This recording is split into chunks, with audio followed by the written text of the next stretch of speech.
हाँ जी, कैसे आप लोग? खैरियत से? ठीक ठाक है भाई। आप ये देखें कि पाकिस्तान सुपर लीग के ओनर्स की और पाकिस्तान क्रिकेट बोर्ड की जो इनकी काउंसिल वाउंसिल है, क्या उसकी मीटिंग हुई मतलब थर्सडे को जी, ठीक है। और उसमें जो पीसीबी ने प्रेस रिलीज इशू किया, उसमें क्या फैसले सामने आए कि जी एक तो वही जो होता है हमेशा कि जी रिकॉर्ड क्या है उसको बोलते हैं, फ़ैन इंगेजमेंट हुई पीएसएल 11 में, और ऐसा हुआ और वैसा हुआ, और रिकॉर्ड ब्रेकिंग फिगर्स और ये वो। और जो असल मुद्दा था वो ये था कि जी टीम ओनर्स को पाकिस्तान क्रिकेट बोर्ड अपने खर्चे भेजेगा, पीएसएल वाले अपने खर्चे भेजेंगे लॉर्ड्स का टेस्ट मैच देखने के लिए, पाकिस्तान इंग्लैंड का, ठीक है। अभी मुझे बताएं आप कि यार ये तरीका है क्रिकेट चलाने का इनको? मतलब कल मैं उसके साथ अली इमरान के साथ कर रहा था, शो मैंने किया। उसने बताया कि एक कंपनी ऑफिशियल फिगर्स जो फीफा वर्ल्ड कप हुआ है मतलब अभी ख़त्म हुआ है, पाकिस्तान में सोशल मीडिया पे, चाहे वो फेसबुक हो, इंस्टाग्राम वगैरह, ये सारा जो सोशल मीडिया पे इंगेजमेंट थी स्ट्रीमिंग वगैरह की, और वैसे it was many times more than the what the PSL has achieved. ये नहीं बता रहे आप मीटिंग में? सोचने की बात है यार। Pakistan a one sport country, crazy about cricket, ठीक है, और उस मुल्क में फीफा वर्ल्ड कप को लेकर ज़्यादा फैन एंगेजमेंट हुई है मतलब सोशल मीडिया पे। सोचें आप ज़रा, सोचने की बात है। और किस खाते में आप इन ओनर्स को भेज रहे हैं भाई बाहर? ज़रा मुझे बता दें आप। बहुत पैसा आ गया पाकिस्तान क्रिकेट बोर्ड का फालतू का कि आप इनको उठा के, पिछले साल वो 2 रोड शोज़ कराए थे न्यूयॉर्क में, लंदन में। क्या फ़ायदा उसका सामने आया? सबको पता है, सबको पता है क्या फ़ायदा उसका आया सामने, कितना इन्वेस्टमेंट आया बाहर मुल्कों से, क्या हुआ, सबको नज़र आया वो। और लाखों मतलब डॉलर्स खर्च हुए उसके ऊपर, वो रोड शोज़ करने पे। कितना पीएसएल मतलब को पॉपुलराइज़ किया गया पूरे मतलब ग्लोबली, सबको पता है, ठीक है, सबके सामने है वो, ठीक। पिछले साल उस पर पैसा खर्च किया, अब इस साल जो है जी ओनर्स को उठा के भेज रहे हैं कि जाओ जी आप फाइनल देखो। क्यों भाई, क्यों? क्या वो ओनर्स मतलब ज़बरदस्ती गन पॉइंट पे पीएसएल में हिस्सा लेते हैं? उन्होंने टीमें लिए, अपने शौक से लिए ना भाई। ये पीसीबी का काम है कि आप भेजें। आपने अगर उनके साथ गुडविल क्रिएट करनी है तो पीएसएल को ठीक करो ना यार। आपने गुडविल क्रिएट करनी है तो उनका पैसा टाइम पे दें उनको सेंट्रल पूल से।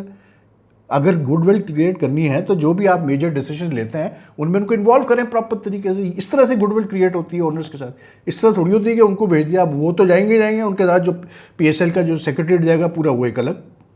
आई कैन अभी मैं उंगलियों पे बता दूँ आपको कौन कौन जाएगा उनके साथ। यार फालतू खर्चा मतलब आप करवा लो और रिजल्ट कुछ नहीं है पाकिस्तान क्रिकेट में। कल की मीटिंग हुई, प्रेस रिलीज आई पीसीबी की, बताओ ना यार कि क्या हुआ उसका, वो जो पिछले साल से जो पैसा नहीं दिया हुआ है। आपकी एक फ्रेंचाइज की जो सिस्टर कंपनी है जिन्होंने ब्रॉडकास्टिंग राइट्स लिए थे, सब कुछ किया, उन्होंने अब तक पैसा नहीं क्लियर किया अपना भाई, बिलियंस में है। एक फ्रेंचाइज ने अब तक अपनी फ्रेंचाइज फीस जमा नहीं कराई है। ये बताओ ना यार कि पीएसएल में ये हो रहा है कि इसीलिए आप मतलब क्लियर नहीं कर पा रहे हो सबके पैसे। अब फिर मज़े की बात ये, एक जगह पे मैं देख रहा था तो उसमें था मतलब बाद में जो स्टोरियाँ आई हैं, not from the official press PCB release, लेकिन उसके अलावा जो स्टोरी आई है उसमें था कि पीसीबी ने अकाउंट जमा कराए थे सेनेट स्टैंडिंग कमेटी को। कौन से अकाउंट्स भाई, कौन से अकाउंट्स आपने जमा कराए हैं? उसका मतलब अकाउंट्स ऑडिट हो चुके हैं? अगर ऑडिट हो चुके हैं पीएसएल के अकाउंट्स तो फिर आप वेबसाइट पे क्यों नहीं लगा रहे उसको? पीसीबी के क्यों नहीं लगा रहे वेबसाइट पे? लगाया ना, इस साल का मैं नहीं कह रहा, पिछले साल का लगा, पिछले से पिछले साल का लगा लो, कुछ नहीं करो यार, पिछले से पिछले साल का लगा लो वेबसाइट पे। ऑडिट अगर हो चुके हैं बकौल इनके मतलब कि जी अकाउंट जमा इन्होंने पेश किए सेनेट स्टैंडिंग कमेटी को, तो कौन से अकाउंट्स पेश किए इन्होंने सेनेट स्टैंडिंग कमेटी को, हमें भी तो पता चले। यार एक मजाक बना के रखा हुआ है इन्होंने, मतलब जिसका जो दिल चाहता है वही वो कर रहा है। अब आप देखें यार, कह रहे हैं विंडो पीएसएल का सामने आया, मतलब पीसीबी प्रेस रिलीज तो खैर वो मेंशन नहीं किया, लेकिन ये था कि हाँ जी विंडो फाइल करेंगे अगस्त में। लेकिन वैसे जो चीज़ें सामने आई तो उसमें एक डेट आई फरवरी मार्च की, ठीक है, और एक आई अप्रैल मई की। अप्रैल मई की जो पॉसिबल विंडो, वो अगेन वही वाली बात है, direct clash with the IPL, ठीक।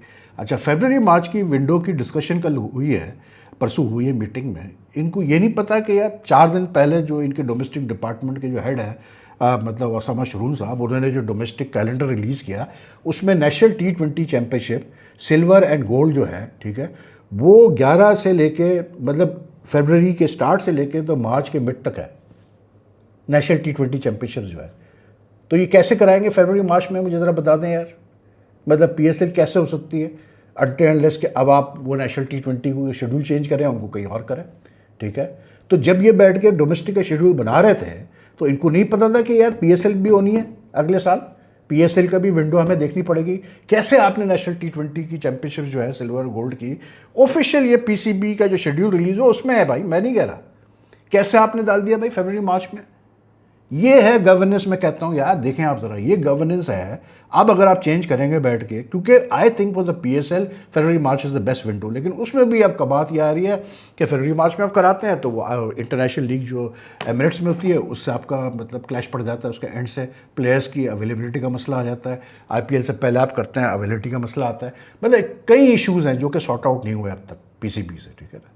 तो ये कैसे कह रहे हैं जी फरवरी 5 में कराएंगे? अभी तो नेशनल T20 पहले देखो क्या किसको, इसलिए क्योंकि you can't have the national T20 championship going on and the PSL going on, that would be very very stupid. लेकिन बहरहाल यार क्या कह सकते हैं, बात वही है भाई मेरा कि हम कह सकते हैं, हम पॉइंट आउट कर सकते हैं और हम करते हैं, पॉइंट आउट बिल्कुल करते हैं। ऐसा नहीं है कि कोई मतलब दूसरे क्रिकेट नेशंस में उनके बोर्ड जो है गलतियां नहीं करते हैं, वो भी करते हैं गलतियां। लेकिन प्रॉब्लम इज दिस कि यार दूसरे क्रिकेट बोर्ड्स में you hardly ever hear the chairman saying anything, everything is dealt by the chief executive. यहाँ पर तो अजीब ही एक सिलसिला है ना यार हमारे क्रिकेट बोर्ड में। मतलब आप ये देखें कि जो 2019 का जो कॉन्स्टिट्यूशन था, जो ऐसा मानी लेके आया था जिसमें उसने अपने पावर को डिसेंट्रलाइज कर दिया था चेयरमैन के, और उसने पावर दे दिया था चीफ एग्जीक्यूटिव को कि ये डे टू डे रनिंग करेगा और ये हर मेजर डिसीजन लेगा, ये रिपोर्ट करेगा मतलब बोर्ड ऑफ गवर्नर्स को, ठीक है। चेयरमैन को बेसिकली एक सेरेमोनियल पोस्ट की गई थी। नजम सेठी साहब ने आते ही, क्योंकि वो खुद चेयरमैन थे, आते ही उन्होंने जो है पहले वो कॉन्स्टिट्यूशन खत्म किया 2019 का और 2014 का कॉन्स्टिट्यूशन लाया। अब 2014 का कॉन्स्टिट्यूशन वो है जिसमें टोटल पावर चेयरमैन के पास है, सुप्रीम है चेयरमैन, हर चीज़ कोई पूछ नहीं सकता चेयरमैन से कि क्या कर रहे हैं आप, कैसे कर रहे हैं, सब दिखावा है, ये BOG वगैरह कुछ भी नहीं है, everything is with the chairman.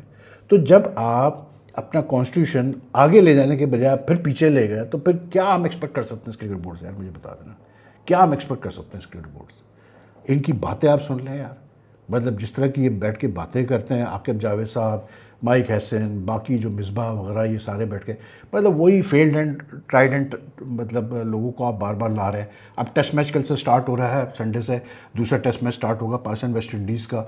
अब वो इंजर्ड हो गया जी शान मसूद, वो फिंगर इंजरी वजह से वो नहीं खेल सकता, ठीक।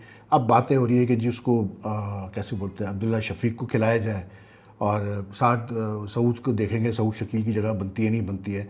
मैं आपको अभी से बता दूँ, ये इतने डर्रू लोग हैं कि ये अपनी बैटिंग भरेंगे, आप देखिएगा, ये अपनी बैटिंग जो है फुल भरने की कोशिश करेंगे। बात ये है कि आप एक टेस्ट हार चुके हैं, अब आपको जो है टेस्ट जीतना पड़ेगा लेवल करने के लिए सीरीज़, ठीक है ना। If nothing else is going to make no difference to you on the world test championship points table, but at least for the sake of pride आपको जीतना बहुत ज़रूरी है। अच्छा, वेस्ट इंडीज़ में ज़्यादातर हमारी जो सीरीज़ हुई हैं you know mostly it they have been like even steven वाली ड्रॉज हुई हैं, एक वो जीते एक हम जीते, ऐसे करके हुआ है। बहुत कम जो है किसी एक टीम के रिजल्ट्स आए। अब मसला ये कि वो टेस्ट जीतने के लिए भी तो भाई दिल गूदा चाहिए ना यार। कोई किसी को अब ब्लेम नहीं कर रहा भाई, ठीक है, जो होना था हो गया पहले टेस्ट में, जो बंड होने थे हो गए, ख़त्म करो बस बात को, अब आगे बढ़ो, ठीक। लेकिन क्या पाकिस्तान के प्लेयर्स मेंटली तौर पे तैयार बैठे हैं वो टेस्ट मैच जीतने के लिए? क्या हमारे बॉलर्स में इतना दम खम है कि मतलब वो वेस्ट इंडीज़ की 20 विकेटें ले सकते हैं टेस्ट मैच के अंदर? You can be pretty sure कि जो पिच बनेगी वो भी ऐसी बनेगी जो पहले टेस्ट की थी। But the only difference is कि यार when I look at the, अब आप देखें वेस्ट इंडीज़ में अल जारी जोसेफ का और जो उनके हेड कोच है डैरेन समी का पड्डा चल रहा है, पब्लिक हो चुका है वो पड्डा, ठीक है। अल जारी जोसेफ ने अभी टीवी इंटरव्यू में कह दिया कि भाई ये मतलब जो है झूठ बोलता है डैरेन समी, मैं कोई कैसे बोलते हैं अनफिट नहीं था, ये नहीं था, मैंने क्लियर बता दिया था कि मैं अभी अवेलेबल ही नहीं हूँ, मुझे खेलना ही नहीं है Pakistan series, because he has issues with Darren समी।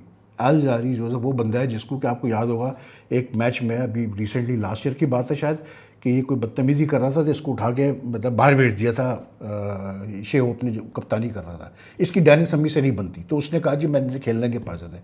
लेकिन डिस्पाइट दैट ऑब्वियस पब्लिक मतलब spat between the two, West Indies की परफॉर्मेंस देखें आप पहले टेस्ट में, उनके बॉलर्स का वो देखें यार, मतलब जो एनर्जी थी उनके बॉलर्स में। सेकंड इनिंग में जिस तरह से उनके जेडन सील्स और शमाद जोसेफ और ग्रीव्स वगैरह ने और केमाल रोच ने जिस तरह बॉलिंग की, that is what we need in the Pakistan team. हमारे बॉलर्स मतलब एक विकेट लेके वो उछल कूद करना शुरू कर देता है भाई। एक वो जो कहते हैं ना कि यार जो बड़े बॉलर होते थे, चाहे वसीम हो, हैडली हो, जो भी हो, ये सब नहीं ड्रामे ज़्यादा करते थे यार, because they wanted to complete the total complete job, मतलब वो कहते थे पूरा काम करके ख़त्म करो बात को। ये क्या एक विकेट लेके सेलिब्रेट कर रहे हैं, एंड में रिजल्ट क्या निकला जी, आपकी टीम हार गई, फुस, बेकार। फिर तारीफ़ें सुन लो, बाबर की तारीफ़ें सुन लो, ये कर लो वो कर, नहीं चाहिए हमें ये सब यार। ना तो ये बाबर की टीम है, ना ये किसी इंडिविजुअल प्लेयर की टीम है, ये पाकिस्तान की टीम है। I want Pakistan to do something in the second test. I know कि मतलब उससे जो है सबके, मतलब यही आकिब जावेद जो पहले टेस्ट के बाद चुप होकर बैठ गए, खामोशी से बैठे हुए हैं, ये बोलना शुरू कर देंगे। ठीक है, बोलो यार, कोई मसला नहीं है। बाबर बोलना शुरू कर देगा, बोलो, कोई मसला नहीं है। लेकिन जीतो भाई, इसलिए कि Pakistan cricket is in grave crisis. If we don't win, if we lose again, it's going to be very bad for Pakistan cricket यार। देन इंग्लैंड में तो जाके क्या होगा क्या नहीं होगा अल्लाह ही बेहतर जानता है भाई। लेकिन वी नीड टू विन यार, it's as simple as that. अब आपके पास बैटिंग भी है आपको खिलाना है, अब्दुल्ला शफी को खिलाओ, जिसको आप खिला सकते हो आप खिलाओ। लेकिन मेरा मानना यह है, बड़ी सिंपल सी बात है कि भाई अब्दुल्ला शफीक से बेहतर यह है, अब्दुल्ला शफीक से बेहतर यह है कि आप वो जो ओवैस जफ़र लड़का आप लेके गए हो, ठीक है, नया, जिसने साइड मैच में 100 भी किए, जब लेके गए हो ना तो खिलाओ उसको। फिर अब्दुल्ला शफीक को हम देख चुके हैं भाई, हमें पता है अब्दुल्ला शफीक क्या कर सकता है क्या नहीं कर सकता। ओवैस जफ़र को खिला के देख लो क्या पोजीशन आती है। And main thing is this that Ubaid Shah, जिसको आपने पहले टेस्ट में नहीं खिलाया है, जो कि मतलब जिसका डेब्यू होना है, उसको भी खिलाओ, क्योंकि उसके पास पेस है भाई। एक बॉलर तो ऐसा रखो जो कि पेस के साथ बॉलिंग करे, जो सपोर्ट करे ऐसे बॉलर्स को जो कि वन डायमेंशनल टाइप के बॉलर्स हैं। एक तो पेस वाला बॉलर खिलाओ। पाकिस्तान नीड्स टू अटैक यार, if they don't attack they will end up losing the test. अब बाबर देखें यार, बाबर की वही बड़ी बात है कि बाबर बिल्कुल करने को सब कुछ कर सकता है, लेकिन अगर दिमाग क्लियर करके खेले तो he can achieve anything he wants. लेकिन बाकी अल्लाह ही बेहतर जानता है भाई, पर वो क्या करेगा क्या नहीं करेगा। बाकी यार देखें, वही मैं कहता हूँ, गवर्नेंस गलत है तो फिर आप पछताते हैं। इंडिया का आप देख लें, कुछ चीज़ें भी वो कर रहे हैं, कुछ समझ में नहीं आ रहा। अभी उन्होंने जो वो खबर आई कि जी वैभव सूर्यवंशी को उन्होंने वाइस कप्तान बनाया, पता नहीं कौन सा ईस्ट जोन वगैरह का, जिस टीम में बड़े बड़े प्लेयर्स हैं, सीनियर शामी है और ऐश्वर्यन वगैरह है, उसमें आप वाइस कप्तान बना रहे हैं, ईशान किशन को कप्तान बना रहे हैं। Makes no sense. आप क्यों एक 15 साल के 16 साल के बच्चे पे ये जिम्मेदारी डाल रहे हो यार? उसको तो अभी सेट होने दो भाई, अभी तो वो सेट ही नहीं हुआ है इस लेवल की क्रिकेट पे, उसको सेट तो होने दो। क्यों जिम्मेदारी डाल रहे हो उसके ऊपर वाइस कप्तानी वगैरह की? एंड अगर आपके प्लान्स में भी है कि जी वैभव हमारा फ्यूचर कप्तान है, अभी तो 15-16 साल का है भाई वो, अभी तो बहुत टाइम है। अभी तो उसको पहले एज अ बैट्समैन तो सेटल होने दो ना। तो इस टाइप के सेंसलेस डिसीजन जब लेंगे आपके बोर्ड वाले, तो then you are heading for travel. मैं आपको बता रहा हूँ, फिर तो आप समझ लें कि आगे चल के आपको मुश्किल ही होगी। अभी कह दिया उन्होंने अजीत अग्रकर ने क्लियर कि जी वो शामी तो हमारे प्लान में नहीं है। ठीक है, ना रखे उसको प्लान में। ये वही वाली बात है कि मतलब 34-35 की उम्र में जो रूट को फिर कप्तान बना दिया गया, ठीक है, और वहाँ पर विराट कोहली को 36 साल की उम्र में मजबूर किया गया वो टेस्ट कैरियर ख़त्म करें। तो जब तक के गंभीर साहब और अजीत अग्रकर साहब सीनियर प्लेयर्स की अहमियत को नहीं समझेंगे, उनको रिस्पेक्ट नहीं शो करेंगे, तो भैया फिर मैं आपको अभी लिख के दे देता हूँ कि इंडियन क्रिकेट अभी आप देखिएगा, ये जो श्रीलंका सीरीज़ होगी इसमें भी मसले खड़े हो जाएंगे। मैं आपको अभी लिख के दे देता हूँ, क्योंकि बहुत ज़्यादा आगे पीछे किया जा रहा है जिसकी ज़रूरत है नहीं, और बहुत ज़्यादा प्लेयर्स को ट्राई किया जा रहा है जिसकी ज़रूरत है नहीं भाई। आप मतलब इतना ठीक है, टैलेंट बहुत है इंडियन क्रिकेट में, but that does not mean कि टैलेंट ज़्यादा है तो आप हर आदमी को आप आजमाने की कोशिश कर रहे हो। क्यों आप मतलब इंडियन कैप को डीवैल्यू कर रहे हो भाई, सीधी सी बात। तो anyway that's all for now यार। बाकी तो फिर देखेंगे, कल मैचेस हैं, और अपना ख्याल रखिएगा। And if you have not subscribe to the channel as yet, kindly do subscribe to the channel. You can press the red button for the subscription. It helps the channel a lot, and your comments are most welcome. Take care. Allah Hafiz.